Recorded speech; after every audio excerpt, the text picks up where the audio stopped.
Hey guys, I just want to do a quick review here of the Cabela CGR rod and reel. Here I've got the CGR 4-weight, 6'6", foot long model, and I've also got the new Cabelas CGR reel. Now this is the CGR 1. It fits you can see the numbers on top of the seat there. Fits 2 through 4 line weights, or suggested line weights, and it's a pretty nice little reel. I think they retail for around 60 bucks, but I actually got mine on sale for 42. And then the rods retail for 130, but I got it on sale for 65. So got a pretty sweet little deal for just a hair over 100 bucks, and really cannot complain about it at all. Now of course I've not had it out on the creek yet, but they'll be out there soon. I've not picked out a line yet. Still kind of shopping around for that, but they'll be coming in pretty soon. But let me flip it over here and let you see the other side. And my spool fell off there. I had it undone. But it's got that classic look to it. The old click and pawl reels. Is not an adjustable drag or anything. And since that spool's off there, I had it loose. It didn't just fall off like that.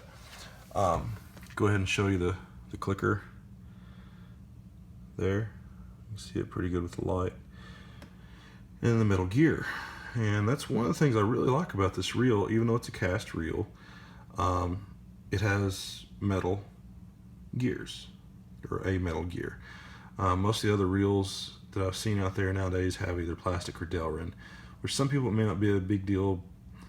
I just happen to like the metal, and of course it has that classic, click and pawl sound to it, like the old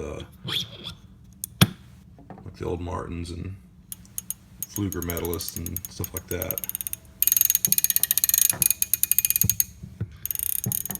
But it's a great little reel, especially for the price. And I really do like this rod.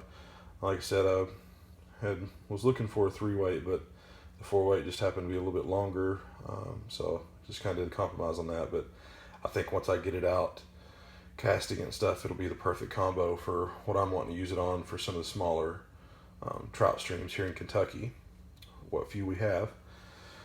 Now, the only gripe that I really have with this rod, I have no gripes at all with the reel. The only gripes I have with this rod is I don't like the rings. I don't like the slip rings. I'd rather have an up-locking or even a down-locking reel seat. I don't trust the rings, although I've heard plenty about them. Like, people say that they don't come unlocked. Obviously as long as you push them up a decent enough amount, but they just look kind of janky to me, and I just don't like them. So I'll probably, since this handle and seat there's segmented, I'm going to probably slip that off and get me a new one that actually locks, or like an up-locking reel seat, but that'll be down the road. I'm going to kind of look at some rod building forums and see the best practices for doing that, kind of customize this rod a little more to my liking. But otherwise, love the rod. Comes in this really nice case. It is a 3-piece rod. And the green color is pretty sweet. It's got that traditional look to it. Now,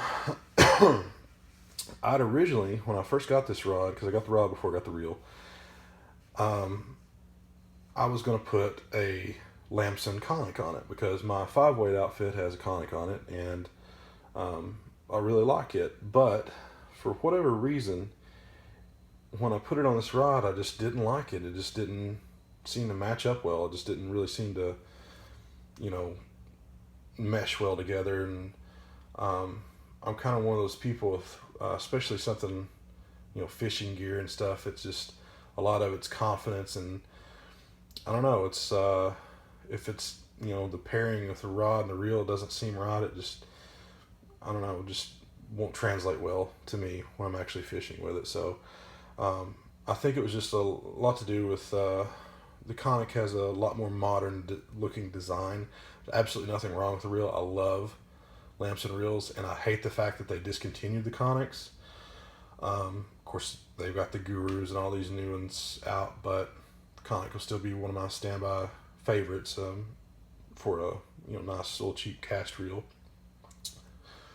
As cheap as 100 bucks can be.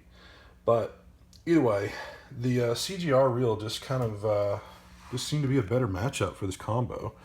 Now, that being said, I'm not sure what I'm going to do with the conic now that I've got it, but we'll figure that out later. But it's a really good, simple looking reel.